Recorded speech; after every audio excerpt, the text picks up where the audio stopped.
السلام عليكم ورحمة الله تعالى وبركاته.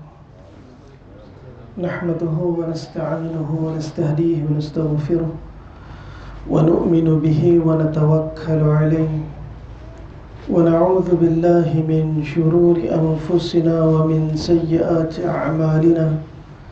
من يهده الله فلا مضل له ومن يضلل فلا هادي له، ونشهد أن لا إله إلا الله ونشهد أن محمدا عبده ورسوله. أما بعد، قال الله سبحانه وتعالى في القرآن الكريم: أعوذ بالله من الشيطان الرجيم. هو الذي أنزل السكينة في قلوب المؤمنين ليزدادوا إيمانا مع إيمانهم، ولله جنود السماوات والأرض وكان الله عليما حكيما. صدق الله العظيم. قال رسول الله صلى الله عليه وسلم: من كانت الدنيا همه فرق الله عليه أمره وفقره بين عينين ولم يأتيه من الدنيا إلا ما كتب له، ومن كانت الآخرة نيته جمع الله له أمره وجعل غناه في قلبه وأتته الدنيا وهي راغمة، أو كما قال رسول الله صلى الله عليه وسلم. Alhamdulillah, pertama dan selamanya kita panjatkan syukur kepada Allah kerana limpah kurnia kasih sayang Allah Subhanahu wa taala. Hakikatnya Allah yang himpunan kita dalam majlis zikrullah, mengingati Allah, ini perkara yang besar dan sangat mahal. Orang yang paling menghargai kehidupan dan mengharapkan untuk hidup ialah orang yang dah mati. Untuk orang yang dah mati, semua menghargai dan mereka semua teringin nak hidup balik.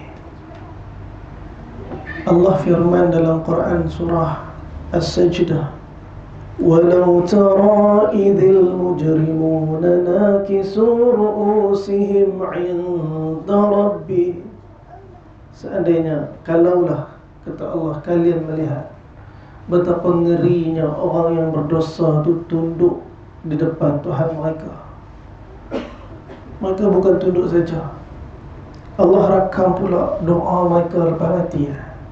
Dah mati, Allah rakam doa mereka supaya kita beringat dan semoga kita tak tergolong di kalangan mereka yang berdoa macam tu ke akhirat nanti.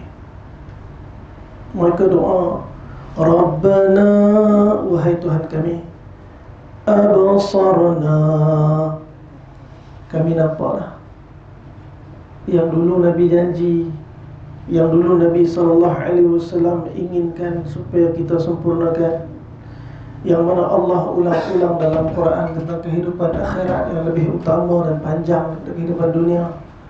Maka kata, ya Allah, kami nampak dah, wa sami'na, kami dengar dah, yang mana malaikat bernama Munkar Nakir datang tanya soalan dalam kubur. Tuan-tuan, soalan tu macam bocor dan mudah, tapi kalaulah yang jawab tu mulut kita, kita semua hafal lah. Anak-anak, adik-adik pun dah hafal. Allah tanya apa nanti dalam kubur? Man Rabbuk, Man Rabbuka, Man Nabiyyuka. Allah dah bocorkan soalan tu. Nabi dah bagi tahu dah apa yang akan ditanya dalam kubur. Malangnya yang jawab nanti bukannya kepandaian kita, kecerdikan kita, hafalan kita. Yang akan jawab nanti iman, keyakinan kita. Ya Allah, sebab tu untuk bentuk yakin ni sekarang ke muka bumi ni. Sebab orang yang dah mati, yang tadi doa abasarna, kami nampak dah, wa sami'na, kami dengar dah, Farji'na, kembalikanlah kami balik atas dunia dulu. Dan dia meminta balik ni bukan nak sambung bisnes, bukan nak sambung cita-cita yang belum selesai, tapi Allah Ta'ala beritahu na'mal salihan, kami nak amal soleh, kami nak amal soleh. Inna muqinun, sekarang ni kami yakin. Bila yakin lepas mati, Allah yakin lepas mati tak ada guna dah. Sebab tu membentuk keyakinan masa hidup. Kalau lama sekejap lah. 100 tahun lepas apa ada kat sini? Tak ada. InsyaAllah 100 tahun akan datang, siapa masih tinggal? Tak ada juga. Jadi sekejap sangat kehidupan ni. Sebab tu bila Sayyidina Abu Dhar Al-Ghifari radhiyallahu ta'ala anhu, hujung hayat dia, dia minta izin daripada Amirul Mukminin Sayyidina Uthman bin Affan untuk duduk di satu kampung nama dia Rabzah. Rabzah ni lebih kurang 150 km daripada Masjid Nabawi, ke arah utara. Tak ada apa kat situ, tak ada apa. Sampai hari ni tak ada apa kat situ. Yang ada kubur Abu Dhar. Jauh Abu Dhar tinggal di Rabzah. Dan dia, kerana dia sahabat Nabi, dia ialah orang yang dihargai, dia orang yang dikenali. Siapa tak kenal Abu Dhar? Nabi kata, inni uhibbuk, aku mencintai kamu wahai Abu Dhar. Jangan jadi pemimpin walaupun untuk 2 orang. Nabi punya sayang ke Abu Dhar. Nabi kata, kalau 2 orang ya, kamu jangan jadi ketua. Apalagi kalau untuk satu kumpulan 10 orang, apalagi untuk negara. Nabi kata, jangan jadi ketua wahai Abu Dhar. Sebab apa? Sebab kamu lemah. Lemah ni bukan makna dia tak pandai main pedang, tak boleh perang, dah. Bahkan Sayyidina Abu Dhar bersama Nabi dalam peperangan demi peperangan. Tapi kerana Abu Dhar ni, dia ialah orang yang begitu cintakan akhirat dan langsung tak ada dunia dalam hati dia. Pernah ada tetamu datang rumah dia di Rabzah. Tetamu tu menginap dalam rumah dia dan ternyata dalam rumah dia kosong, tak ada apa, perabot apa tak ada. Kita menikah, kalau dah 15 tahun dalam rumah apa pun tak ada. Bapak mertua, mak mertua pun pening kepala. What's going on? Apa benda ni? Tak ada apa dalam rumah ni. Abu Dhar memang tak ada apa. Maka ditanya oleh orang yang datang, wahai Abu Dhar, dalam rumah kamu tak ada apa-apa? Mana alat-alat, mana perabot-perabot, mana semua? Dia kata, wahai fulan, ketahuilah, semua yang baik-baik semua kami dah hantar dah ke kampung kami akhirat.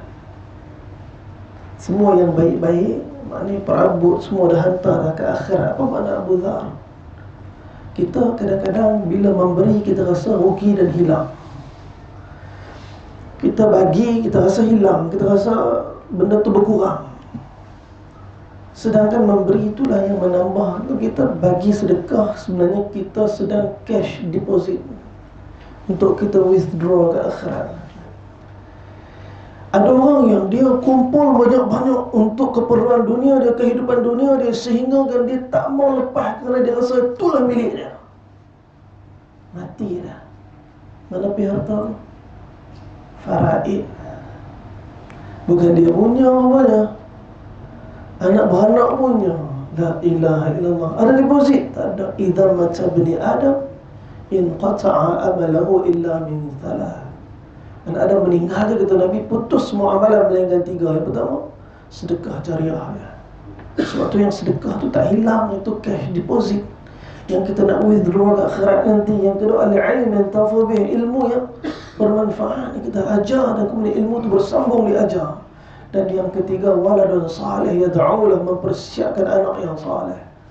Sebab tu ramai orang yang ramai anak. Bukan kata salah memiliki dunia, tak salah. Tapi yang salahnya memiliki dunia tapi tak sempat nak fikir tentang akhirat. Tak salah ada dunia. Nabi SAW tak pernah larang Abdurrahman bin Auf berniaga. Nabi SAW tak pernah larang Uthman bin Affan kaya. Nabi SAW tak pernah larang Abu Bakar Siddiq minta izin pergi ke Syam untuk berniaga. Tak pernah. Nabi tak pernah larang sahabat memiliki dunia kat tangan-tangan mereka. Tapi yang Nabi risau bila dunia tembus masuk dalam hati. Ni yang kita nak bincang malam ni. Tuan-tuan, terlebih dahulu saya minta maaf sampai lambat teruk ni. Kan lambat sikit 5 lebih tuan tolak daripada rumah saya pun tak tahu. Kat pukul 8 hari ni. Kalau buka utara saya ingat sampai ke Ipoh lah. Nak masuk sini banyak traffic light lah. Masya Allah. Minta maaf kalau tuan-tuan sekalian menunggu lama. Masya Allah. Semoga asbab daripada pengorbanan tuan-tuan perempuan Allah Ta'ala terima dan Allah ampunkan saya yang lambat ni. Tuan-tuan, hari ni kita nak muzakarah tentang hati. Ini yang Nabi risau ni, hati benda yang Nabi sangat risau. Sebab hati ni berbolak-balik. Tak ada siapa yang boleh kata iman saya tengah kuat dan iman saya akan terus kuat. Tak ada boleh. Iman ni naik, turun. Tadi punya maghrib kadang-kadang sembahyang rasa sedap, tapi segi isyak rasa lain pula. Esok subuh rasa lain pula. Setiap kali beribadat dia punya kemanisan tak sama. Sebab apa? Semua hati. Sebab tu Nabi SAW tak larang sahabat memiliki dunia. Yang Nabi risaukan bila sahabat tembus hati dia, dunia masuk dalam. Sebab tu Abu Dhar orang yang cukup jaga hati dia. Bila ditanya kepada Abu Dhar, wahai Abu Dhar, mana barang-barang dalam rumah ni, perabot-perabot semua mana? Kami telah hantar ke negeri akhirat. Maka tanya balik, wahai Abu Dhar, tapi ni dunia, kamu kena hidup juga di dunia ni. Abu Dhar jawab balik. Abu Dhar kata, memang kami hidup di dunia, tapi pemilik dunia ni tak mau bagi kami hidup lama. Sekejapnya lepas ni kami akan tinggalkan tempat ni. Yang lama kat sana ada gubernur. Ketika tu gubernur di Syam hantar utusan dengan 300 dinar. 300 dinar. 1 dinar berapa? Lebih kurang sekarang 1000 lebih dah. Tak pasti. Tak kena cek. Dia hantar 300 dinar, 300 keping bagi dekat Abu Dhar. Abu Dhar dapat duit tu, dia kata dekat utusan tadi, bawa duit ni balik kepada khalifah, kepada amirul, apa nama, gubernur. Aku tak tahu duit ni. Pening pala utusan tadi ni, gubernur yang bagi ni. Abu Dhar kata, ambil dinar ni, bagi balik pada gubernur dan bagi tahu kepada gubernur, apakah tak ada orang yang lebih hina untuk dia bagi dunia ni selain daripada aku? Allahu Akbar. Tak ada. Gubernur tak jumpa orang lain yang lagi hina untuk dia bagi dinar ni. Ya Allah. Tuan-tuan, bayangkan mereka menerima dunia dan mereka rasa mereka menerima kehinaan. Bagaimana hari ini orang merasakan kemuliaan dalam dunia? Siapa yang merasakan memiliki dunia dia mulia, rosak iman dia. Siapa yang merasakan kehilangan dunia dia hina pun rosak iman dia. Kerana mulia dan hina tak ada kaitan dengan dunia. Sebab apa Sayyidina Umar Al-Khattab kata, nahnu qawmun a'adzana Allah bil Islam, famahma nabtaghi al-'izzata bighairi ma azalana Allah. Kita adalah kaum, kata Umar, Allah muliakan kita hanya kerana kita Islam. Kalau kita cari kemuliaan yang lain selain daripada Islam, Allah akan hina kita, Allah akan hina kita. Cari kemuliaan dalam harta, hina. Cari kemuliaan dalam pangkat, hina. Cari kemuliaan dalam kedudukan dengan nama, hina. Cari kemuliaan dalam segala bentuk keduniaan, hina. Sebab apa? Mulia dalam agama ya. Sebab tu kita pergi hotel 5 bintang, tuan-tuan, pergi hotel 5 bintang, kapet tebal mana pun, kita masuk hotel tu buka slipper. Kita masuk hotel buka slipper tak? Masuk hotel, pintu hotel, istiqbal hotel tu, resepsionis buka pintu, buat tangan macam ni. Kita pun diri depan tu, buka slipper, kepit dia tiap. Kita tak buat benda tu. Hotel tu 5 bintang, kita pijak je. Kita pijak je kapet tu sebab tak ada apa pun nilai kapet tu pada kita. Tuan-tuan, kita pergi surau. Kami ada program di Melaka. Program di Melaka. Surau tu Masya Allah, surau passion lama, saya ingat. Macam menara pisah. Kita duduk risau juga. Ni duduk dalam surau ni, duduk Solat ni roboh, syahid semua. Ada surau tu kat Melaka, dia macam surau kayu tu, nak naik tangga. Kita naik tuan-tuan, yang pertama sekali ialah kapet cukup kepam. La ilaha illallah, kapet dia. Lepas tu berlubang sana, berlubang sini. Tuan-tuan, ada orang masuk surau yang walaupun kepam, berlubang kapet, dia buka, pakai slipper dah. Masuk pakai slipper, pijak pakai kasut. Tak ada, orang tak berani. Try tengok, kena kejar dengan siap. Dan orang pun tak berani bukan sebab siap, sebab orang tahu ni surau. Tuan-tuan, Kapet surau walaupun buruk, busuk, tapi kerana dia ada kaitan dengan agama, dia mulia. Masuk orang tak pakai kasut. Hotel walaupun wangi, kapet dia tebal, cantik, tapi tak ada kaitan dengan agama, tak ada mulia, kita pijak kan? Tak buka kasut. Kita ni kalau ada kaitan dengan agama, Allah muliakan kita. Tapi kita kalau tak ada kaitan dengan agama, tak ada apa kemuliaan pun di sisi kita, walaupun seluruh dunia ada dengan kita. Untuk sebab tu, hal ni yang Nabi SAW ikhtiarkan kepada hati para sahabat. Dunia bukan kawan kita. Sebab tu guru kita ajar hamara dushman char hai. Bahasa Urdu, musuh dushman. Bahasa Turki, musuh pun dushman. Dushman eja dia dal, shin, mim, nun. Dushman. Kawan bahasa Urdu apa ni? Dost. आप मेरा दुश्मन नहीं है, आप मेरे दोस्त. Kamu bukan musuh saya, kamu kawan saya. Dushman dal, shin, mim, nun. Jadi bawa perkataan 4. Ini musuh kita. Yang pertama dal, apa dia? Dunia. Hati apabila tembus dan dunia masuk, hancur kita. Kapal besar mana pun, selagi mana dia tak tembus, insya-Allah dia jalan dalam laut, dia berlayar atas laut, dia akan sampai destinasi insya-Allah. Tapi kalau kapal tu besar macam mana pun, hebat macam mana pun, tembus sikit dia tembus, insya-Allah karam kapal. Kita duduk dalam dunia, pegang dunia banyak mana, tak ada masalah. Cuma jangan berlubang di hati tu. Dunia masuk, alas, habis kita.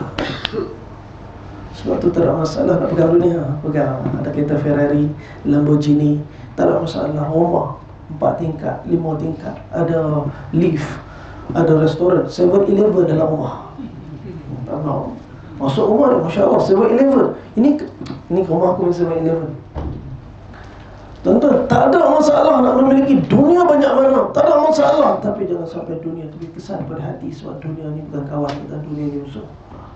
Sebab tu Allah Subhanahu wa ta'ala sebut dunia ni, wa mal hayatud dunya illa mata'ul ghurur. Tidaklah dunia ni melainkan kesenangan yang kamu rasa. Kata Allah, tipu ya semua. Siapa yang kita tipu? Yang cipta dunia kata dunia ni tipu. Siapa kita nak kata dunia ni betul? This is my real life. This is my world. This is my world. I live in this dunya. I have what I want to have. I have everything in my hand. I love everything. I will not eat from me to God away. Oh, dia punya sayang kat dunia tu sampai macam tu. Tuan-tuan, tapi dunia disuka macam mana pun, hebat macam mana pun, lama-lama kita tinggal. Sayyidina Ali karramallahu wajhah diceritakan oleh Syekh Maulana Yusuf Al-Kandahlawi di dalam kitab Hayatus Sahabah. Dia duduk seorang-seorang dia. Tuan-tuan, ni antara orang yang bertakwa, dia suka duduk dan bermuhasabah.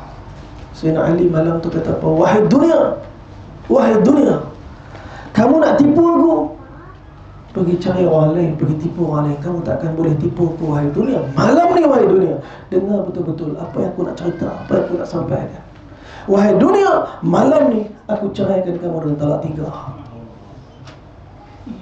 Tuan-tuan, Sayyidina Ali ceraikan dunia talak 3. Maknanya boleh nikah boleh? Tak boleh dah, nak kena cari Cina buta. Kesian kat Cina. Kenapa kena Cina? Bukan India ke? Bukan Bangladesh ke Zimbabwe. Cina juga. Tak pasal-pasal, kesian kat dia. Buta pula. Kalau dalam hukum fiqh nama dia muhallil. Dekat Jeddah tu satu pekerjaan. Tak pasal-pasal, jadi kerja, jadi job. Tuan-tuan, dunia kalau dah diceraikan, apa saja diceraikan dengan talak 3, maksudnya tak ada hubungan dalam hati. Ini Sayyidina Ali karramallahu wajhah. Sebab dia faham dunia bukan kawan, dunia musuh. Siapa berkawan dengan dunia, habis hancur dia. Tuan-tuan, dalam sebuah riwayat Israiliyat, saya sebut riwayat Israiliyat, maknanya bukan hadis Nabi, maknanya bukan daripada ayat Al-Quran. Dia riwayat daripada Bani Israel. Seandainya tak bertentangan dengan syarak, seandainya tak melawan apa yang kita belajar daripada asas agama kita, dia tak ada masalah untuk ambil iktibar. Diceritakan Nabi Isa AS pernah satu ketika bersama dengan satu orang lelaki yang nak jadi pelajar. Nabi Isa kata, tak apa, bawa, jom ikut aku safar. Lelaki tadi ikut Nabi Isa safar dengan satu karung guni. Yang dalam karung tu cuma ada 4 keping roti. Ada 4 keping roti. Sebagai riwayat kata ada 3 keping roti. Maka Nabi Isa pesan, nak berjalan, nak ikut aku tak ada masalah. Cuma kau makan apa yang kau makan, minum apa aku minum, tidur di mana aku tidur. Lelaki tu kata, khalas, tak ada masalah, baik aku ikut. Maka bermulalah safar lelaki ni dengan Nabi Isa AS. Jalan tuan-tuan. Jadi lapar. Nabi Isa AS tak ajak makan dan tak berhenti makan. Lelaki ni kata, tak boleh jadi, lapar sangat. Akhirnya apa yang dia buat? Dia dah ambil satu roti, dia makan sembunyi-sembunyi. Dan perjalanan tu terus sehingga Nabi Isa AS kata, alhamdulillah, sampai tempat ni kita singgah sekejap, kita rehat, kita makan. Buka-buka, tengok-tengok dekat dalam tu ada tinggal 3 keping. Nabi Isa kata, mana sekeping lagi ni? Wahai fulan, kamu kan makan sekeping ni? Lelaki tadi kata, wahai Nabi Allah, aku tak makan. Bukan aku yang makan. Oh, tak mengaku makan. Jadi Nabi Isa pun tak mau tuduh dia, tak kata apa. Nabi Isa kata, kalau macam tu tak apa, jom kita makan yang ada ni. Maka makan Nabi Isa, makan dia tu, selesai. Nabi Isa kata, kita rehat sini, esok kita teruskan perjalanan. Baik, teruskan perjalanan pada hari yang seterusnya. Sampailah mereka di sebatang sungai. Nabi Isa AS kata, ada sungai, sekarang pegang tangan aku, Bismillah. Mereka pun lintas sungai, jalan atas sungai. Nabi Isa AS tanya kepada lelaki tadi, wahai fulan, nak tanya, semalam roti tu, sebelum tu Nabi Isa tanya, wahai fulan, kau lihat tak mukjizat tadi? Subhanallah, dia kata, apakah kamu yakin Allah Tuhan dan aku Rasul? Nabi Isa bila tanya macam tu lelaki tadi, kata, wahai Isa, aku yakin bahawa Allah Tuhan, kau adalah Rasul. Kalau macam tu, kau akan makan roti semalam. Dia kata, wahai Nabi Allah, aku tak makan. Aku tak makan roti semalam. Nabi Isa kata, kalau macam tu tak apa, jom teruskan perjalanan. Tuan-tuan, mereka pun teruskan perjalanan. Sampailah waktu berlabuh, waktu malam, kelaparan, makanan pun dah selesai, habis makan. Nabi Isa AS kata, tak apa, aku tunggu sini. Nabi Isa AS telah nampak seekor rusa. Nabi Isa dengan mukjizat telah panggil rusa tadi datang. Nabi Isa telah sembelih rusa tadi, maka telah dipanggang dan maka telah makan rusa tadi. Selesai makan. Nabi Isa telah himpunkan tulang-tulang tadi. Kemudian Nabi Isa AS dengan mukjizat, Nabi Isa kata, qum thumma hayy biiznillah. Berdiri, hiduplah dengan izin Allah. Tuan-tuan, ini antara mukjizat Nabi Isa, hidupkan yang mati. Rusa tadi bergabung balik tulang dia, daging terbentuk, maka dia berdiri dan hidup balik. Nabi Isa tengok dekat pelajar tadi, wahai fulan, kamu nampak tak mukjizat Allah tadi? Dia kata, nampak wahai Nabi Allah Isa. Apakah kamu yakin bahawa Allah Tuhan? Aku yakin Allah Tuhan. Apakah kamu yakin aku Rasul? Aku yakin wahai Isa, kamu Rasul. Kalau macam tu aku nak tanya, ni roti semalam tu kamu makan? Lagi itu dia kata, wallahi wahai Nabi Allah Isa, aku tak makan roti itu. Dah 2 kali dah nampak kebenaran, tapi tak mau mengaku. Sebab apa? Ni masalah hati. Masalah hati. Ada orang, dia nampak benda tu betul. Dia nampak hak mana betul, dia nampak hak mana salah, dia nampak. Tapi sebab tak ada apa kepentingan untuk dia, jadi baik aku diam je lah. Bukan masalah diam tu sebenarnya, masalah hati tu. Fi qulubihim maradun fazadahumullahu marada. Pada hati mereka ada penyakit, dan Allah Ta'ala tambah lagi penyakit tu, kerana mereka tak mau hidayat pun. Mereka tahu Allah Tuhan, mereka tahu Rasul itu betul, tapi mereka tak peduli apa yang mereka nak, kerana nak sembunyikan kesalahan sendiri, kerana nak tutup aib sendiri, kerana tak mau bertaubat, nak tauhid dengan dosa tadi, maka dia sembunyikan kebenaran. Nabi Isa tak tuduh Nabi Isa, nak dia sendiri mengaku. Maka teruilah perjalanan sampai ke suatu kampung yang ditinggalkan, ada suatu bukit. Dan Isa kata, fulan sini masih duduk dengan aku. Nabi SAW angkat doa, tuan-tuan, Allah tukar bukit tadi, apa nama, tanah berbukit tadi jadi jongkong emas. Bila jadi jongkong emas, tuan-tuan, terkejut lelaki tadi. Wahai fulan, apakah kamu melihat mukjizat Allah? Allah boleh tukarkan segala-galanya daripada Allah. Segala-galanya milik Allah. Daripada ada, Allah boleh tiadakan. Daripada tiada, Allah boleh adakan. Daripada yang tak bernilai, Allah Ta'ala boleh tukar jadi bernilai. Daripada yang bernilai, Allah boleh tukar jadi tak bernilai. Kerana segala-galanya daripada Allah. Nabi Isa tanya, wahai fulan, apakah kamu mengaku Allah Tuhan? Kata, wahai Isa, aku mengaku Allah Tuhan. Kamu mengaku tak aku Rasul? Aku mengaku kamu Rasul. Wahai Nabi Allah Isa, aku dah tengok mukjizat. Kalau macam tu kamu makan roti semalam. Dia kata, wahai Nabi Allah, aku tak makan roti. Tak mengaku juga. 3 kali dah nampak mukjizat. Nabi Allah Isa kata, kalau macam tu tak apalah. Nabi Isa pun kata, ni emas ni kita bahagi. Separuh, sebahagian kamu punya, sebahagian aku punya. Lepas tu ada lagi satu bahagian. Wahai Nabi Allah Isa, ni satu bahagian ni aku punya, satu bahagian ni kamu punya, satu bahagian ni. Nabi Isa kata, satu bahagian ni yang makan roti. Wahai Nabi Allah, aku makan roti. Allah. Orang yang ada masalah hati, yang memang hati dia cintakan dunia, yang mengharapkan dunia, yang mengingat dunia. Kalau benda tu menguntungkan daripada sudut dunia, dia akan sanggup korban apa untuk dunia. Maka Nabi Isa bila dengar lelaki tu mengaku sebab emas, Nabi Isa kata, kalau macam tu tak apalah. Kalau macam tu, bahagian kamu punya, bahagian makan roti pun kamu punya, bahagian aku pun kamu punya. Cuma di sinilah perpisahan antara kamu dengan aku. Kamu tak perlu lagi ikut aku, kata Nabi Allah Isa, dan aku akan tinggalkan kamu. Dan sikit pun dia tak kata maaf, sikit pun dia tak kata jangan, sikit pun tak kata apa. Dia kata, wahai Allah, wahai Nabi Allah Isa, kalau macam tu baiklah, aku tinggal dengan emas kamu punya. Tuan-tuan, orang bila dah ada dunia, dah dikelabui dengan dunia, hati dah tembusi dengan dunia, dia tak nampak apa dah. Hidayah, perintah Allah, apa pun tak nampak dah. Nabi Isa telah tinggal dengan dia. Sekarang dia dah pening. Sebab apa? Sebukit emas ni macam mana nak buat ni? Dia seorang, nak angkut pun tak boleh. Dia tunggu kat situ. Takdir Allah, Nabi Isa dah pergi, datang 2 orang perompak.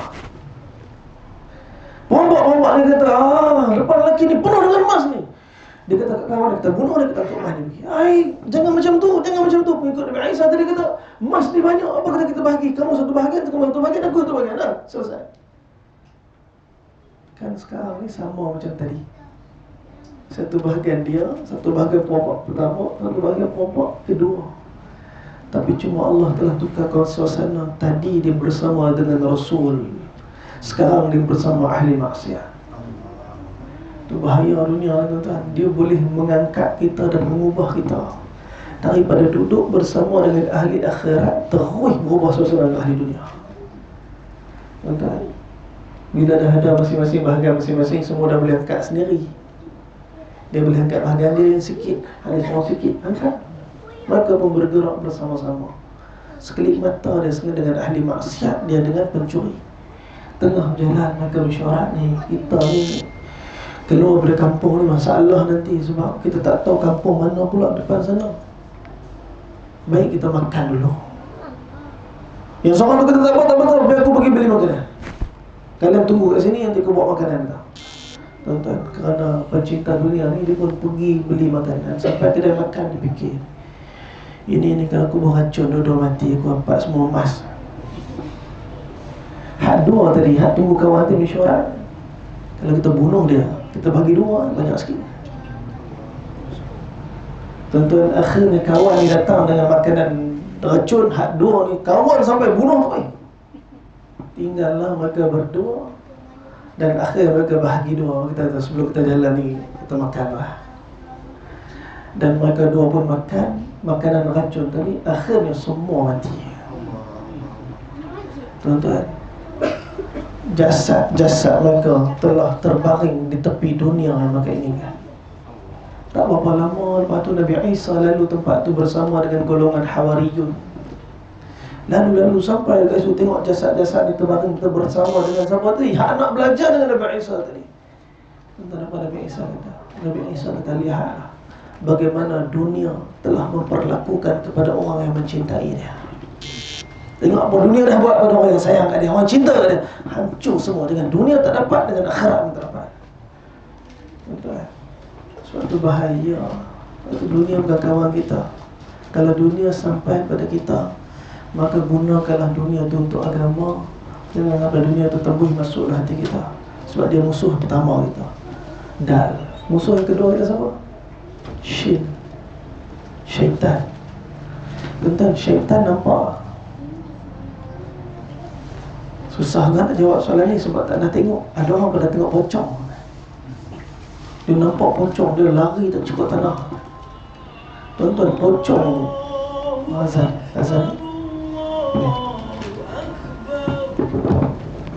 Bismillahirrahmanirrahim. InsyaAllah kita sambung lagi. Tuan-tuan, musuh yang kedua, syaitan. Syaitan, benda yang tak nampak. Syaitan ni makhluk ghaib. Jadi kalau kita nampak pocong, tu luar biasa. Sebab apa? Dia tak berada di alam syahadah, alam yang nampak. Dia berada di alam ghaib. Jadi kalau tiba-tiba dia muncul ke alam syahadah, dia tak normal, ataupun yang nampak tu tak normal tu ya. Sama ada yang tak nampak, yang nampak tu sakit, ataupun dia yang ada masalah. Dan kita lari pun pelik juga. Kita nampak pocong, kita lari, tangan kat dalam tu. Dia kena ikat atas bawah. Dia nak garung tak lepas.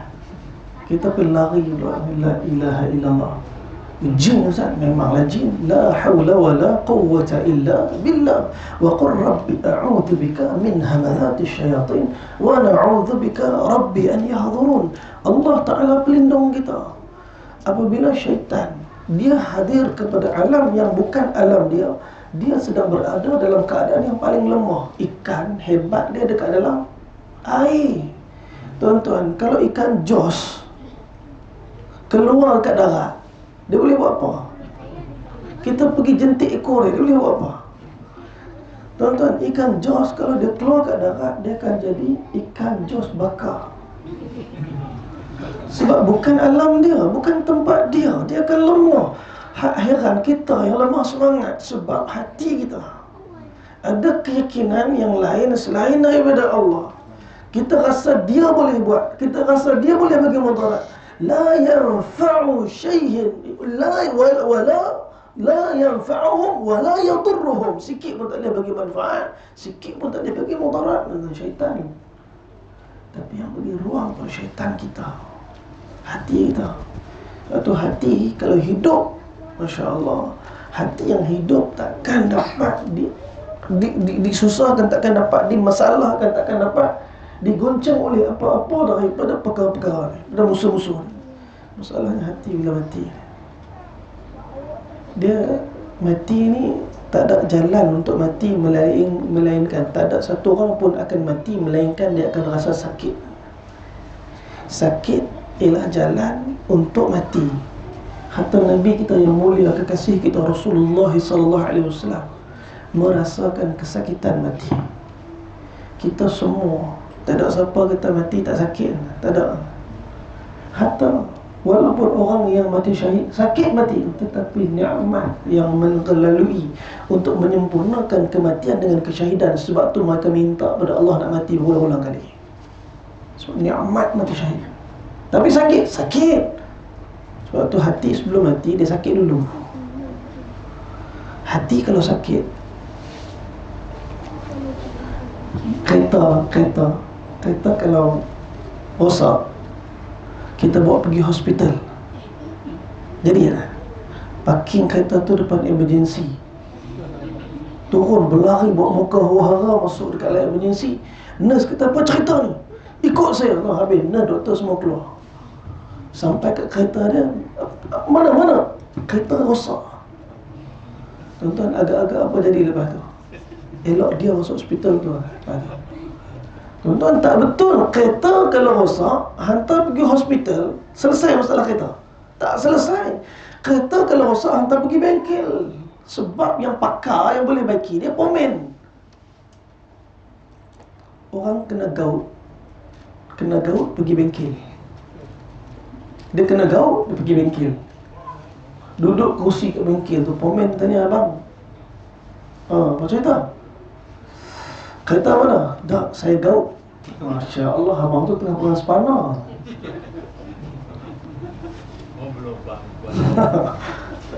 Hinggap spana tu atas kepala dia kan? Tak betul. Bila kita sakit, badan kita sakit, kita pergi bengkel, macam mana nak settle masalah sakit tu? Hati sakit, pergi wayang. Hati sakit, pergi wayang, settle lah. Tengok wayang. Hero mati lah, lagi stres. Tengok cerita kartun lah. Macam-macam cerita tengok, macam-macam hiburan buat. Sebab kau nak ubat hati. Silap tempat, pergi karaoke. Hati sakit, pergi karaoke. Masya Allah, ulang-ulang lagu pun semua stres juga, menjerit-jerit, tak sampai juga, stres. Member tak alah, nyanyi ke besok khabar. Tuan-tuan, salah tempat. Hati sakit, pergi ke?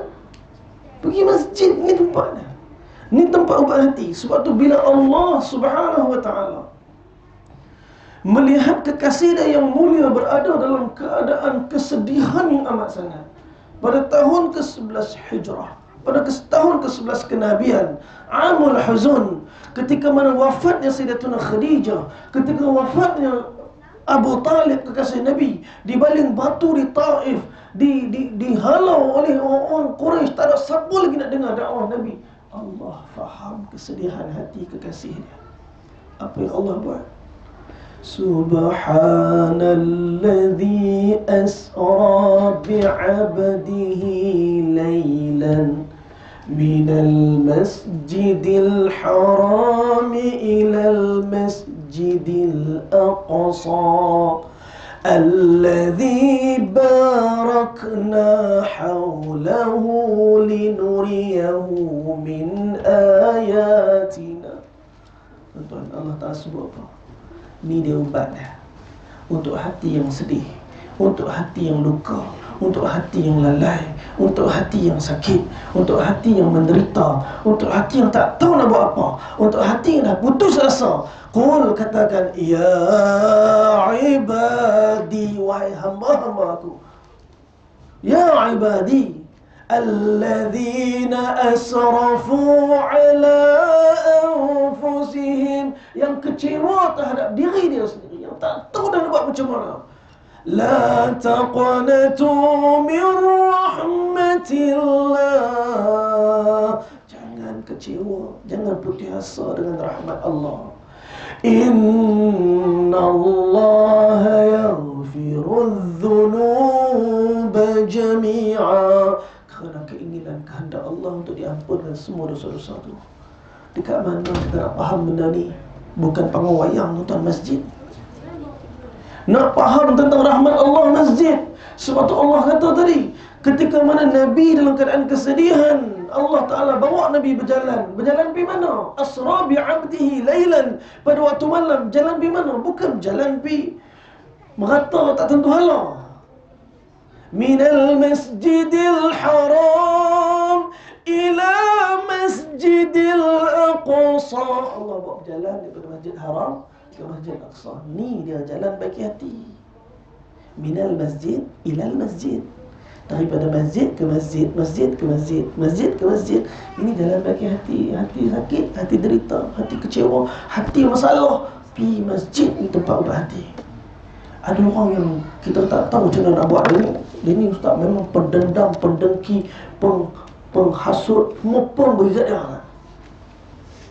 Memang problem dia ni. Tuan-tuan,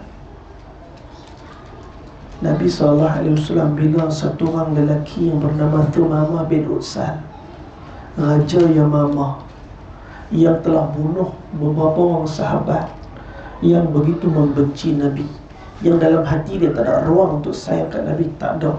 Dia ni satu hari buat keputusan untuk pergi ke Mekah untuk buat umrah cara jahiliah. Dia duduk kat mana? Dia duduk kat Yamamah. Yamamah di mana? Riyadh. Ibu negara Saudi apa dia? Saya minta maaf, hari tu saya saja tanya jemaah umrah, ibu negara Saudi apa dia? Ada yang kata Mekah. Tuan-tuan, ibu negara Saudi bukan Mekah. Ibu negara Saudi Riyadh. Riyadh tu center. Riyadh tu macam Kuala Lumpur. Kalau tuan pergi, Masya Allah, duduk kat Arab tadi, ke Tokyo. Tuan-tuan, dahsyatnya pembangunan, dahsyatnya keadaan di Riyadh. Sebab tu majlis-majlis, fenomena-fenomena, konsert lah, apalah mereka buat dekat Riyadh. Dulu di situ ada satu tanah Yamamah. Ada raja nama Thumamah bin Utsal. Dah bunuh beberapa orang sahabat sebab benci Nabi Islam, benci Nabi, benci agama Islam. Hari itu dia telah bergerak untuk pergi Mekah tunaikan umrah cara jahiliah. Kena tangkap dengan sahabat. Tengah-tengah pergi sahabat tangkap. Bawa apa? Pergi Madinah. Sampai Madinah, bawa jumpa Nabi SAW. Maka kata, ya Rasulullah, tuan kenal tak siapa ni? Nabi kata, aku tak kenal. Tuan-tuan, masa tu bukan macam sekarang ni. Masa tu nama famous, tapi muka tak kenal. Sebab tak ada YouTube, tak ada Instagram, tak ada TikTok. Dulu nama orang kenal, muka orang tak kenal dulu. Sekarang muka orang kenal, nama orang tak kenal. Ustaz ni macam biasa tengok nama apa, tak tahu. Biasa tengok ni kat TikTok ni, biasa tengok ni, tapi tak tahu nama apa. Ni zaman sekarang terbalik kan. Akhir zaman, sikit lagi yang matahari naik sebelah barat. Kalau lama ni, sikit lagi kita sedang berada di hujung-hujung. Tuan-tuan tahu tak apa tanda kiamat yang dibelajari oleh umat terdahulu? Tanda kiamat ialah kelahiran kita. Kelahiran kita ni umat yang terakhir. Ini tanda kiamat dekat. Kita ni tanda kiamat. Tuan-tuan, sebab tu bila maka kata, ya Rasulullah, kenal tak siapa lelaki ni? Nabi kita tak kenal. Mereka kata, ya Rasulullah, ni Thumamah bin Utsal. Nabi kenal. Maka apa yang dilakukan pada Thumamah? Apakah Nabi kata qisas, bunuh dia sebab dibunuh sahabat? Tak. Nabi kata penjarakan dia. Di mana penjara? Masjid. Penjara dekat masjid. Mereka tak buat penjara kat pulau-pulau tengah padang pasir, tak. Biar buat penjara tengah padang pasir, biar dia faham sikit, biar dia mati dahaga. Dah. Islam tak ajar macam tu. Dibuat penjara mana? Dalam masjid. Thumamah dia letak di dalam masjid, dalam penjara yang dibuat khusus dalam masjid untuk orang-orang yang ditawan, yang ditangkap, penjara dalam masjid. Hari-hari Thumamah dengar Quran. Hari-hari Thumamah dengar apa yang Nabi sabdakan, yang Nabi bayankan, yang Nabi ceramahkan, yang Nabi tazkirahkan. Semua dengar. Setiap hari tengok sahabat salat, dia tengok akhlak sahabat. Yang khidmat dia Nabi sendiri. Nabi yang masak, Nabi hantar makanan kat dia, Nabi dakwahkan Islam. Dia kata, wahai Muhammad, kalau kau bunuh aku, kau akan bunuh orang yang akan dituntut bela. Kalau kau lepaskan aku, kau lepaskan orang yang faham untuk balas budi. Lepaskan aku. Nabi tinggalkan dia. Sampailah 2 hari benda yang sama berlaku, 3 hari benda yang sama berlaku. Nabi kata, lepaskan dia, bebaskan dia. Tuan-tuan, bila dibebaskan, dia pun tinggalkan Mekah. Sampai di perbatasan kota Mekah, dia mandi, dia masuk dia. Minta maaf Mekah pula, Madinah. Sampai di perbatasan kota Madinah, Dia mandi-mandi masuk balik. Sampai depan Masjid Nabawi, dia kata, "Ya ma'asyiral muslimin, wahai semua orang Islam, dengar. Asyhadu an la ilaha illallah wa asyhadu anna Muhammadan abduhu wa rasuluh." Aku bersaksi tiada Tuhan selain Allah. Aku bersaksi Muhammad hamba pesuruh dia. Tuan-tuan, orang-orang para sahabat berimpun. Mereka kata, "Wahai Thumamah, 3 hari Nabi dakwahkan kamu pada Islam, kamu tak beriman. Tapi bila kamu dilepaskan, kamu patah balik dan ucapkan keimanan kamu. Apa yang berlaku, wahai Thumamah?"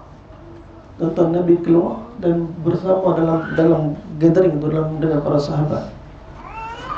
Nabi kata, "Thumamah, ketahuilah ketika aku berada di dalam penjara, aku melihat akhlaknya Rasulullah. Aku mendengarnya kalam Allah. Aku melihat pengabdian, peribadatan kalian semua. Hatiku dah bergoncang. Tetapi aku khawatir kalaulah aku memeluk Islam ketika itu, kalian akan mengatakan aku beriman kerana aku takut akan mati dan aku nak lepaskan diri. Aku tahan perasaan aku, sehinggalah Nabi lepaskan aku. Aku telah keluar daripada Madinah dan buat keputusan masuk balik dan nak bagi tahu kepada kalian bahawa aku beriman adalah hanya kerana keinginan aku untuk beriman, bukan sebab paksaan siapa-siapa. Ketahuilah ya Rasulullah, dulu tak ada negeri yang lebih aku benci lebih pada Madinah. Hari ini tak ada negeri yang lebih aku cintai lebih pada Madinah. Dulu tak ada agama yang lebih aku benci lebih pada Islam. Hari ini tak ada agama yang lebih aku cintai dan aku sanggup mati lebih pada Islam. Dulu ya Rasulullah, tak ada manusia yang lebih aku benci daripada Tuhan. Tapi hari ini ya Rasulullah, tak ada insan yang lebih aku cinta dan kasihi lebih pada Tuhan. Tuan-tuan, iman masuk dalam hati dia. Mana tempat bagi hati tu? Masjid, tuan-tuan. Ni tempat bagi hati, ni jantung tempat ni. Jantung Rimbayu ni tuan-tuan. Bukan JNB punya bangunan, bukan ofis mana-mana. Jantung tempat tu surau ni, masjid ni, tempat ni. Ini tempat dia.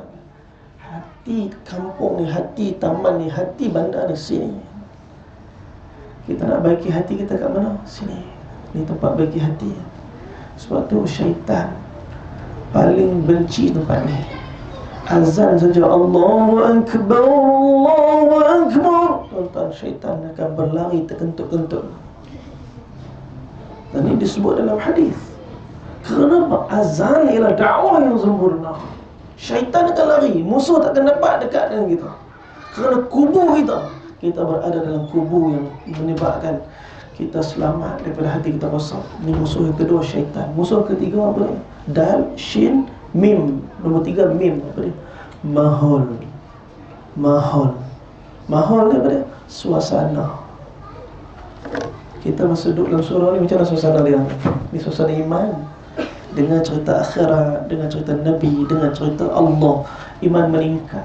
Tuan-tuan, kalau kita balik rumah, tinggalkan benda ni depan pagar, masuk dan tinggalkan benda ni, maka kita akan terkesan dengan suasana dalam rumah. Suasana rumah ada 4. Yang pertama, suasana macam panggung wayang. Dalam rumah tu TV sebesar-besar alam. Lepas tu ada semua channel dalam tu. Sekarang terbaru Smart TV, kita ada Netflix, Smart TV. Apa benda movie tak ada. Semua movie dah dalam tu. Bapa tengok Hindustan, tak berhenti-berhenti. Mak tengok cerita Korea, tak berhenti-berhenti. Anak-anak berebut remote sampai patah nak tengok kartun. Masing-masing pakat berkumpul depan TV. Tuan-tuan, TV pula jadi keutamaan. Mana amalan ijtimai kat mana? TV. Berkumpul ramai-ramai tengok TV tu. Lah kali isteri makin touching. Dia pun jadi watak dalam TV tu juga. Sikit-sikit nak nangis, sikit-sikit nak nangis. Drama Korea, dia nak nangis. Dah jadi watak Korea pula. Suami duk tengok Hindustan, sikit-sikit empah barang. Jadi hero belakang. Habis dah tombok pintu, pecah habis tu. Hero Hindustan. Anak-anak jadi kartun habis. Tuan-tuan, rumah yang pertama macam panggung wayang. Rumah yang kedua macam restoran. tak berhenti makan. Lepas makan, makan. Lepas makan, makan. Dalam peti air penuh frozen. Nak bagi jiran, tak risau habis. Tak bagi jiran, penuh peti air. Ish, tak tahu nak buat macam mana. Tapi makan yang kejap lagi, Food Panda datang. Lepas tu Grab Food datang. Lepas tu Ninja Van datang. Ninja Van bawa apa? Makanan tak? Tak ada kaitan. Tu bawa barang. Seboleh-bolehnya nak makan je aja. Sihat wal afiat semua wala rumah tu. Ni rumah yang kedua, dia macam restoran, ngunyah aja ahli rumah tangga tu. Kerja mengunyah. Ni rumah kedua. Rumah ketiga macam hotel. Hak ni lagi padu. Asal balik ya tidur. Asal masuk rumah je tidur je kerja dia. Anak bangun tidur cuti sekolah, tengok bapak tidur, tidur balik. Bapak bangun tidur, tengok mak terbongkang tidur, bapak pun tidur balik. Jiran-jiran pun heran. Lepas ni dah seminggu tak keluar rumah. Hidup lagi ke dah meninggal ni. Tuan-tuan bayangkan, tidur je ada rumah tu, berlumba-lumba tidur. Oh, macam hotel. Ni rumah yang ketiga. Rumah yang keempat, hak ni yang kita nak usahakan. Rumah dia macam masjid. Rumah yang keempat, rumah dia suasana masjid. Balik rumah tengok abang duduk tengah baca Quran kat tepi tu, kakak duduk tengah ajar adik membaca kat situ. Isteri kita pun duduk tengah masak, sambil masak tu duduk hafal Quran. Masya Allah. Agak-agaklah kalau rumah yang dipenuhi dengan suasana amal, dakwah, ta'lim, ibadat, khidmat, rumah ni agak-agak macam mana nak larikan hati kita dengan mencintai dunia. Sebelum tidur, himpun semua, jom-jom kita baca Hayatus Sahabah. Kita baca kisah sahabat dan semua. Abang nak cerita tak erti, tapi abang baca boleh lah. InsyaAllah mari kita baca satu kisah. Baca kisah sahabat, sehingga anak-anak kita kenal siapa Abu Bakar Siddiq. Anak-anak kita kenal siapa Uthman ibn Affan, Ali ibn Abi Talib. Anak-anak kita kenal sahabat-sahabat Nabi lebih pada Iron Man, lebih pada siapa lagi? Superman. Pada Incredible Hulk, Hulk Hogan. Tuan-tuan, hari ini kartun superhero jadi lebih hidup kepada anak kita, lebih pada watak yang hidup yang sunnah. Sebab apa? Sebab tak biasa dengar. Saya ada kawan seorang, anak dia nama Dihya. Orang semua pelik, nama Dihya, tak pernah dengar nama tu. Saya kata ajib, kata abang seorang yang setakat ni saya dengar nama anak Dihya. Siapa Dihya? Sahabat Nabi Sayyidina Dihya Khalifah Al-Kalbi radhiyallahu ta'ala anhu. Kalau Jibril datang nak jumpa Nabi berupa bentuk orang, maka Jibril akan berupa bentuk Sayyidina Dihya. Handsome orangnya. Jibril kalau nak jadi orang, nak mai jumpa Nabi, dia akan berubah jadi Dihya radhiyallahu ta'ala anhu. Sebab tu kalau Nabi duduk dengan Dihya, sahabat confused. Sahabat tak berani nak kata mungkin tu Dihya, mungkin tu Jibril alaihissalam. Nama sahabat tu dia Dihya. Cerita kat anak-anak kita, letak nama anak kita dengan nama sahabat, supaya suasana kita bangun dengan suasana para sahabat. Kalau tak suasana kita dengan suasana dunia, suasana kita dengan suasana yang akan merosakkan hati. Sebab tu musuh kita yang ketiga siapa dia? Mahol suasana.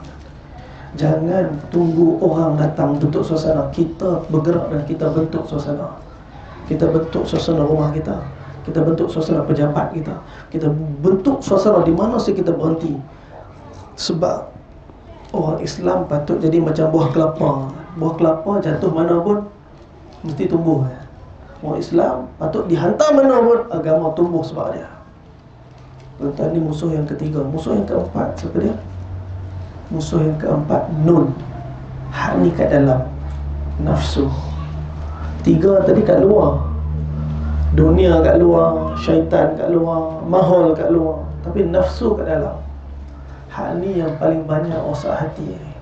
Hak ni yang banyak meniupkan syakwa sangka. Sebab apa?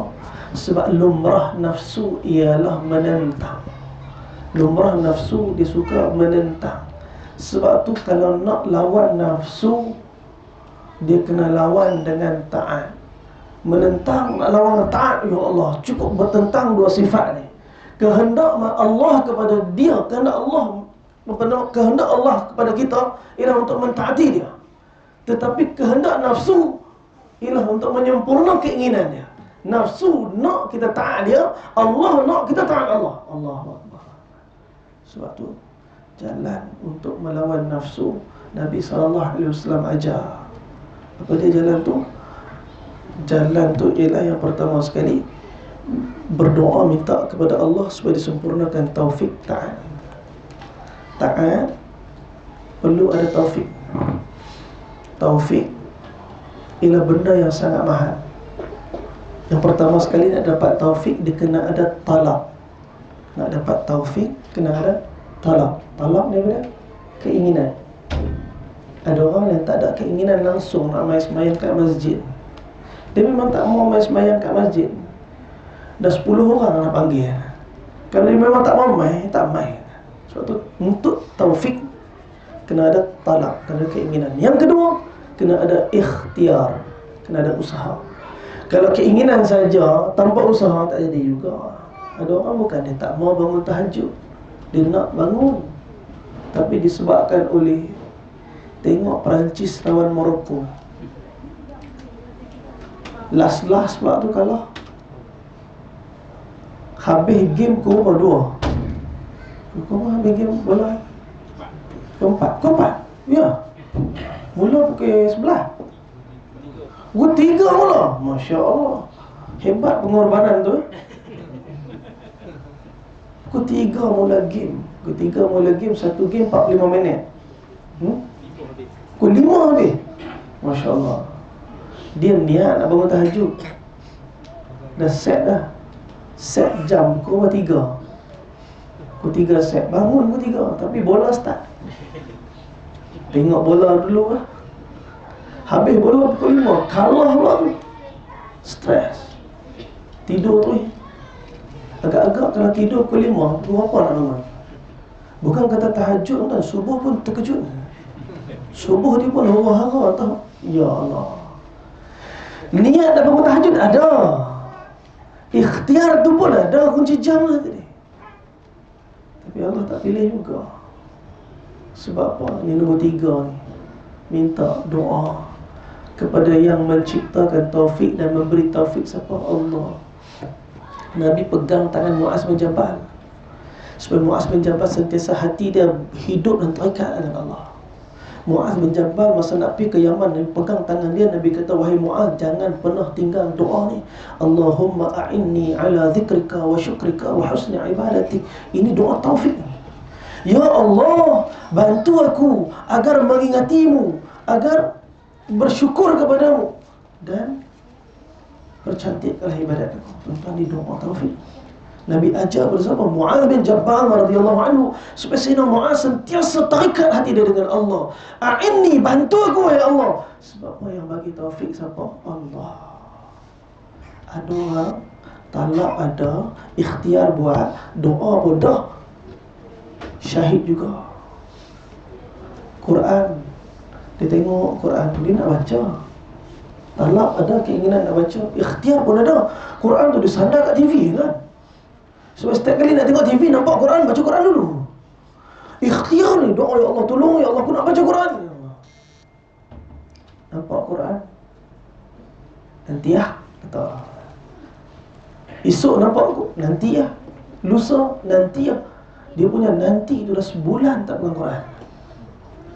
Lajunya masa berlalu, dia telah kehilangan taufik baca Quran selama sebulan. Kata ulama, ada satu lagi punca dia. Punca dia ialah dosa. Bukan kita tak mau amal, tuan, tapi Allah tak pilih kita sebab ada benda kita, ada masalah kita dengan Allah.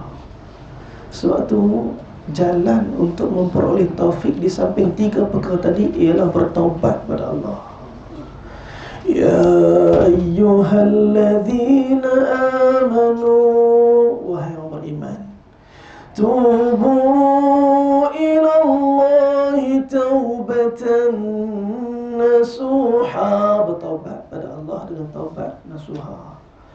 Asa rabbukum an yukaffira ankum sayyiatikum. Mudah-mudahan Allah mengampunkan kalian dosa-dosa kalian. Wa yukaffira ankum sayyiatikum, dan Allah menukarkan dosa itu jadi pahala. Wa yudkhilkum jannatin tajri min tahtihal anhar, dan Allah Ta'ala masukkan kalian dalam syurga yang mengalir sungai di bawah dia. Bukan lama sikit lagi, tuan-tuan, untuk kita minta taufik kepada Allah, untuk kita bertaubat. Saya pesan kat diri saya sendiri, tuan-tuan, dosa kesan dia besar. Dosa kesan dia besar. Satu dosa kita buat, satu titik hitam lekat ke hati.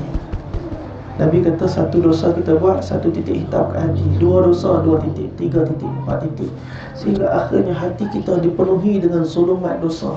Hati itu gelap, tuan-tuan. Kalau gelap nampak apa? Kalau surau ni gelap, kita nampak apa? Kalau rumah kita gelap, nampak apa? Hati kita gelap, nampak apa? Sebab tu, tuan-tuan, bukan masalah apa dalam rumah tu, bukan masalah apa, masalah gelap ya.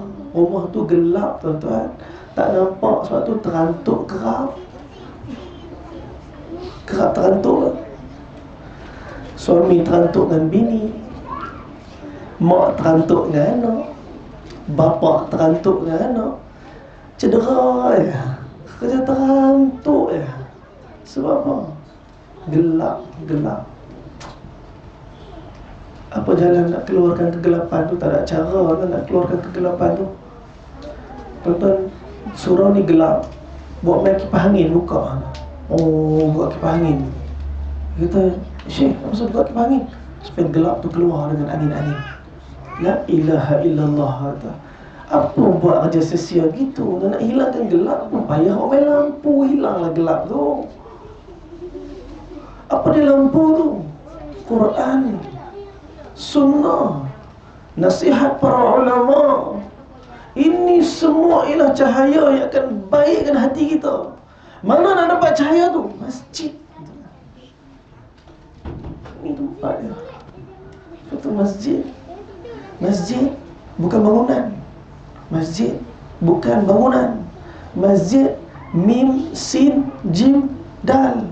Itu masjid. Yang pertama, mim. Apa dia? Mesyuarat. Hari-hari kan ada mesyuarat. Hari-hari kan ada mesyuarat. Mesyuarat pasal apa? Mesyuarat macam mana nak bangunkan hati kita dan hati seluruh umat ni. Jangan letak dinding masjid setakat tempat ni. Kita kena fikir ni London ni cerita macam mana? Macam mana London dapat hidayah? Setahu apa cerita London? Tuan-tuan bawa tenang. Tuan-tuan bayangkan Nabi ketika mana bergerak pergi mana? Bergerak pergi Madinah. Ketika mana Nabi bersama Abu Bakar Siddiq, bersama dengan Amir ibn al-Fuhairah, bersama Abdullah ibn Uraqi, 4 orang saja. Berjalan mana? Tinggalkan Mekah. Kena kejar. Siapa yang kejar Nabi? Semua kejar, ramai-ramai tak dapat. Seorang yang dapat. Sama dia Suraqah bin Malik. Itu pun tenggelam 3 kali kaki Nabi bersih. Akhirnya dia tahulah lelaki ni bersama dengan dia ialah Tuhan dia. Ada yang menjaga dia. Takkan dapat siapa-siapa untuk lawan dia. Dan bila Suraqah bin Malik datang, apa Nabi kata? Sukakah kamu seandainya satu ketika nanti kamu akan memakai gelang-gelang daripada gelang Maharaja Parsi? Tuan-tuan boleh bayang tak? Nabi masa tu keluar daripada rumah, hijrah nak pergi ke Madinah. Nabi sendiri pun belum apa-apa lagi. Tapi Nabi kata satu janji, inginkah kamu aku khabarkan nanti akan pakai gelang Maharaja Parsi? Tuan-tuan, Nabi punya vision. Masa Nabi keluar pada Mekah, Parsi dah Islam. Nabi ketika mana gali parit Khandaq, ada satu batu yang sahabat tak boleh nak buat apa. Nabi telah ketuk batu tu sehingga keluar percikan Nabi. Nabi kata, aku melihat Rom jatuh, aku melihat Parsi jatuh, aku melihat Madain jatuh. Tuan-tuan, Nabi SAW tengok bila masa tu Khandaq, tuan, Nabi 2 ketui batu kat perut. Nabi lapar, tuan, makanan pun tak ada, tuan. Sahabat kata, Huzaifah, aku baju pun tak ada. Tapi mereka punya fikir risau mereka. Rom, Parsi, Madian, semua beriman kepada Allah. Tuan-tuan bayang, Jadi apa masalah kita duk mesyuarat kat surau ni, fikir ni London macam mana Islam tu negara, macam mana kita nak Cina satu negara tu Islam. Tuan-tuan dekat mana? Mesyuarat surau, bukan mesyuarat parlimen. Kalau kita mesyuarat besar, maka hasil dia besar. Sebab tu ada satu raja, satu ketika dulu, ni cerita-cerita, satu raja yang dia bawa tentera dia naik atas bukit sebab kawasan dia akan diserang dengan tentera yang cukup ramai. Raja tu kata daripada atas bukit kita boleh lawan, tentera kita tak ramai, tentera mereka ramai. Raja tu daripada atas tengok musuh datang memenuhi lembah, dia punya governor, general dah takut dah. Kata macam mana kita nak menang ni, sebab yang datang tu ramai sangat ni, kita punya tentera sikit je. Akhirnya dia pergi pada raja tadi, dia bisik kat raja, wahai tuanku, ramainya mereka ni, macam mana kita nak menang ni? Apa yang tuanku rasa? Apa pandangan tuanku? Apa kita nak buat? Sebab tengok raja tu duk tengok muka serius je. Apa yang tuanku rasa kita kena buat? Tuan-tuan, raja tu kata apa? Raja tu kata, sebenarnya aku runsing ni, ramai sangat ni, nak kuburkan dia orang kat mana nanti? Tuan-tuan boleh bayang tak? Tentera tak ramai ni, tentera ni sikit, yang datang penuh ni.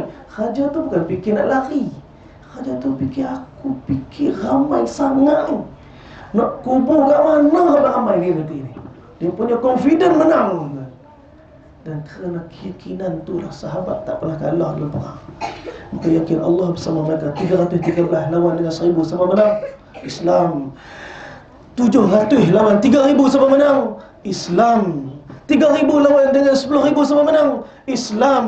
24,000 lawan dengan 200,000, siapa menang? Islam. 3,000 lawan dengan 200,000, siapa menang? Islam. 30,000 lawan dengan 240,000, siapa menang? Islam. Ada mana perang yang kita lagi ramai? Tak ada. Kerana hati kita hidup. Orang yang berzikir, yang sentiasa ada hubungan dengan Allah, hati dia hidup di sisi Allah. Orang yang tak berzikir, orang ni yang mati. Dan sebab tu yang pertama sekali, masjid dia kena mesyuarat. Mesyuarat ni akan hidupkan hati dan kerisauan kita. Macam mana setiap daripada tempat ni, ada siapa lagi kita tak jumpa? Kita kena jumpa semua ni. Sebab mereka semua tahu yang kita dekat surau ni ada majlis, kita kat surau ni ada program, kita ada dakwah, ada ta'lim, ada ibadat, ada khidmat kat surau ni. Semua kena tahu. Mana nak mula mesyuarat? Ni yang pertama, mim, masjid. Yang kedua, sin, kena ada sujud. Kena ada sujud. Dan surau kita bukan surau RNR. Surau RNR kejap sujud, kejap ada orang. Surau kita kena fikir supaya sentiasa hidup amal kat sini. Kena ada sentiasa orang yang bersujud kat sini. Mim, sin, jim. Yang ketiga, kena ada jamaah. Kena ada jamaah. Hati kena dalam majma', satu hati. Setiap orang kena faham dia bertanggungjawab ke atas tempat ni. Kena ada jamaah. Dan yang keempat, kena ada dal, dakwah. Mim, sin, jim, dal. Ni masjid. Walaupun tak ada dinding. Tak ada dinding. Ada kapek? Kapek pun tak ada. Ada orang? Ada 4 benda ni, masjid. Dia ada mesyuarat, dia ada sujud, dia ada jamaah, dia ada dakwah, masjid. Dan semoga Allah Ta'ala jadikan kita orang yang hidupkan hati, berikhtiar untuk hidupkan hati kita. Dan kita mulakan dengan masjid-masjid kita. Daripada masjid, kita bawa balik rumah-rumah kita. Sebab tu Nabi kalau safar, Nabi tak akan balik rumah dulu, Nabi akan singgah masjid dulu. Nabi balik pada jihad, daripada ghazwah, Nabi akan balik masjid dulu, daripada masjid baru Nabi balik rumah. Sebab tu tuan-tuan, kita tukar boleh perkataan. Orang kata selalu, pergi mana ni? Pergi masjid. Duduk kat masjid, kejap lagi balik rumah. Kita tukar boleh? Saya nak ajak tukar, saya sendiri ni. Pergi mana? Pergi rumah. Balik mana? Balik masjid. Boleh tak? Simple lah benda ni. Pergi mana? Pergi rumah. Balik mana? Balik masjid. Maknanya kita orang masjid. Balik masjid. Masjid ni kerisauan, sehingga kan isteri, anak, keluarga kat rumah pun risau kat masjid. Bang, masjidnya lah. Bang, masjidnya lah. Masjid kita macam mana? Rumah, sebab tu suasana rumah jadi suasana masjid. Bila masjid keutamaan dan masjid tu perkara yang paling terusing yang difikirkan. Semoga Allah Ta'ala pilih kita tuan-tuan. Jadikan masjid kita macam Masjid Nabawi, insya-Allah. Di situlah hidupnya hati-hati para sahabat. Dan daripada situlah hati kita semua mengenal Allah. Daripada situlah hati kita semua mengenal siapa yang menciptakan kita. Daripada mana mula dia? Masjid. InsyaAllah mula dengan mesyuarat. lepas tu sujud, lepas tu jamaah, lepas tu dakwah. Ini tempat dia. Dan semoga hati kampung ni hidup dan menghidupkan hati semua orang kat sini. Target kita bukan orang Islam saja tuan-tuan, target kita semua orang. Orang bukan Islam, dia kalau Islam mungkin lagi baik pada kita. Kita tak tahu di sebiji durian ada berapa juta buah durian belakang dia. Kita tak tahu tuan-tuan, biji durian di belakang biji durian ni berapa juta buah durian akan terhasil daripada dia. Tanamnya tumbuh di 40 di 24 di 24. Tuan-tuan tanam di 24 nak tu dia memang kita tak tahu tak. Jangan pernah rasa orang ni jangan buat kerja Allah untuk putus siapa patut dapat hidayat. Hidayat milik Allah, dakwah kerja kita. Semoga Allah Ta'ala jadikan kita semua da'i insya-Allah. Semoga sedikit daripada perkongsian pada malam ni menjadikan asbab saya sendiri bercakap untuk hati saya diusahakan untuk terus hidup, dan tuan-tuan semua yang mendengar menjadi asbab kebaikan dunia dan akhirat insya-Allah. Kita doa sikit tuan-tuan. Semoga amin tuan-tuan dan sekalian pada malam ini menjadi asbab kebaikan dan pemakbulan daripada Allah Ta'ala. Bismillahirrahmanirrahim. Alhamdulillahi Rabbil Alamin. والصلاة والسلام على رسولنا محمد وعلى آله وصحبه أجمعين.